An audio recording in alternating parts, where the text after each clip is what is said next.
Buenas noches a todos y todas. Los saluda un día más su servidor y les da la bienvenida a esta transmisión de su rincón del pánico. El iceberg de la UNAM. La Universidad Nacional Autónoma de México, por sus siglas UNAM, es la universidad en humanidades por excelencia. Con una rigurosa selectividad se tiene presente que es de las universidades más prestigiosas de todo México y América Latina. Cuenta con uno de los planteles más extensos del mundo. Sin embargo, esto no la excluye de los numerosos misterios y situaciones que justo ahora estaremos por revelar. El túnel 29. Como hincapié y forma de luto empezaremos con este caso.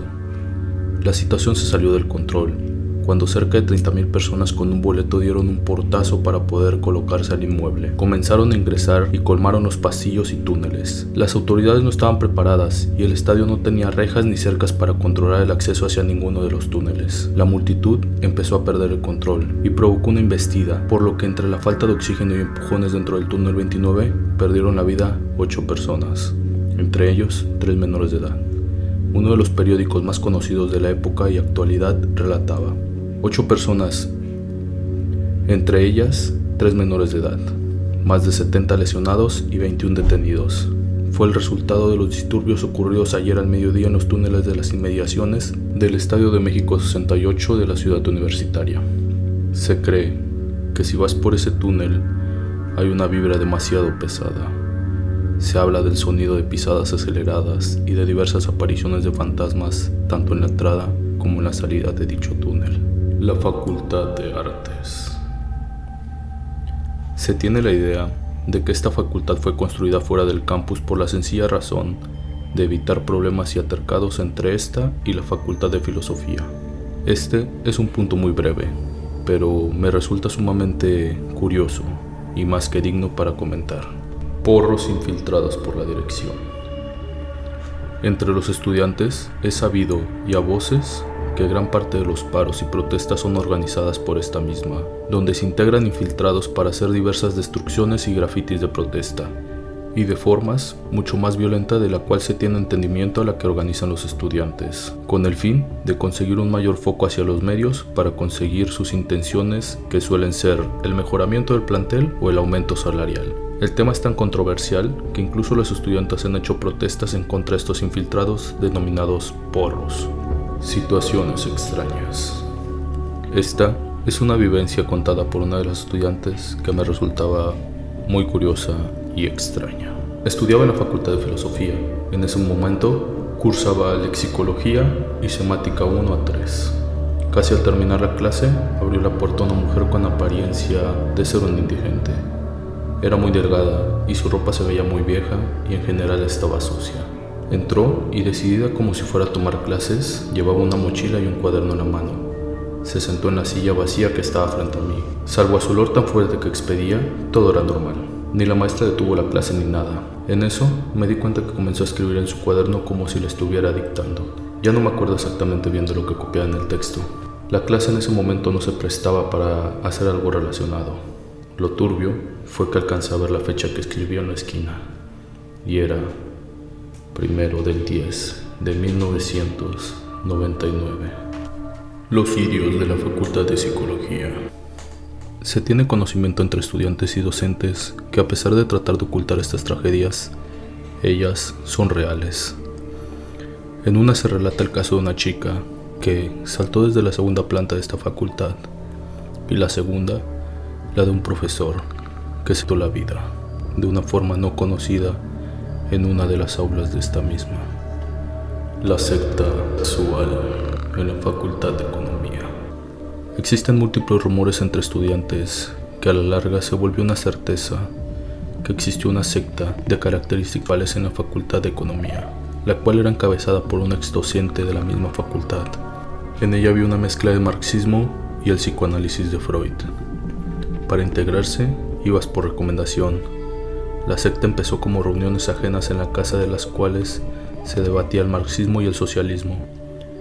Hasta ese entonces no era nada del otro mundo. Lo turbio comienza cuando el exdocente comenzó a proclamarse como un ser divino que planeaba integrar el socialismo en el mundo. De pronto, los debates se convirtieron en reuniones donde exdocentes les hablaban de su plan y cómo podían ayudarlo. Los miembros realizaban varias tareas en el templo, como se llamaba aquella casa del ex docente. Le complacían con bailes, canciones y poemas, además de pagar ciertas cantidades obligatorias de dinero para mantenerlo tanto a él como al templo.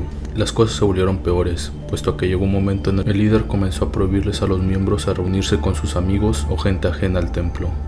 Al mismo tiempo, se encargó de prohibirles consumir cosas que no fueran seleccionadas por él, y las tarifas cada vez eran más y más caras, y seguían siendo obligatorias. La peor parte la vivían las mujeres, porque eran obligadas a mantener relaciones con los miembros como el líder, ya que éste consideraba a las mujeres inferiores y que su única forma de rendirle tributo era siendo prestadoras de dichas relaciones. Igual incitaba a la poligamia, por lo que si los iniciados hombres querían formar parte, sus novias debían pasar por el líder. Ante todo esto, sobra decir que el señor tenía esposa.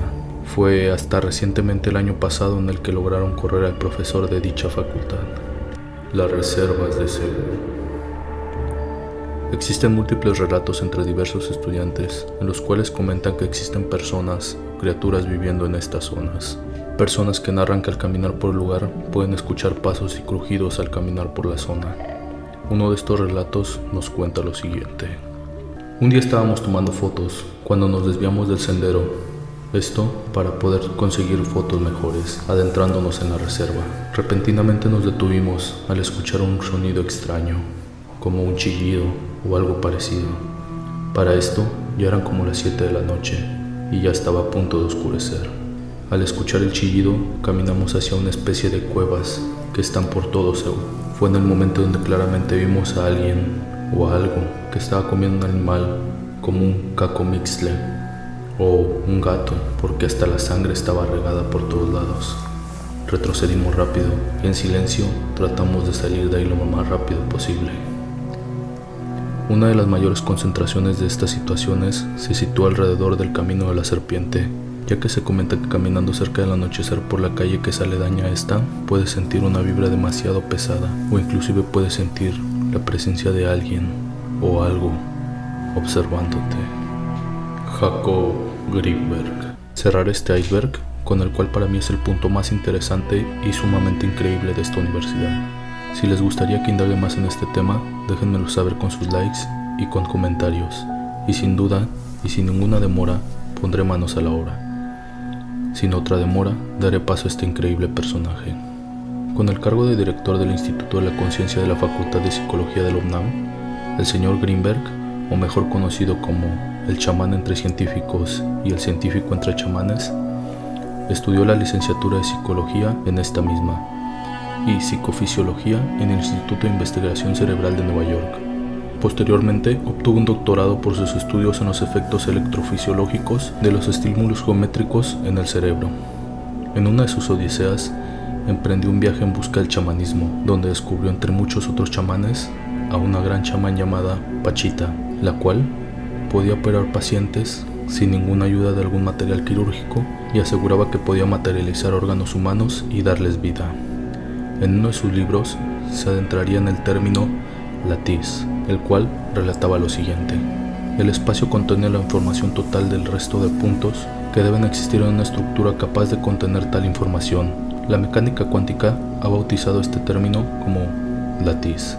A esta estructura, la latiz, enrejado o celosía, debe poseer una capacidad de inclusión informacional colosal para permitirle contener toda la información del universo en cada uno de sus puntos. Los indios guaraníes han querido expresar la misma idea utilizando una estructura textil. Ellos tejen sus ideas expresándolas a través de las telas bordadas. La tela que representa el espacio de fabricación haciendo incidir en cada uno de sus puntos de la misma los hilos del resto. Jacobo, en una de sus investigaciones más ambiciosas de su vida sobre la trascendencia de la conciencia, tratando de buscar el fin de su búsqueda espiritual, sencillamente desapareció en circunstancias desconocidas sin dejar rastro alguno. Se especula demasiado que fueron sociedades internacionales de investigación las cuales fueron responsables, ya que con la liberación de documentos secretos de la CIA se pudieron confirmar las sospechas de que Grinberg había colaborado con la agencia de investigación estadounidense, dado que con una sencilla búsqueda del nombre del Dr. Jacobo Grinberg en esa base de datos se encuentran múltiples artículos que hablan de su trabajo. Otros dicen, con un final mucho más lindo, que finalmente logró eso, su cometido, trascender su conciencia a algún otro plano. Espero que este iceberg y esta transmisión haya sido de su agrado. Los saluda un día más su servidor y que tengan buenas noches.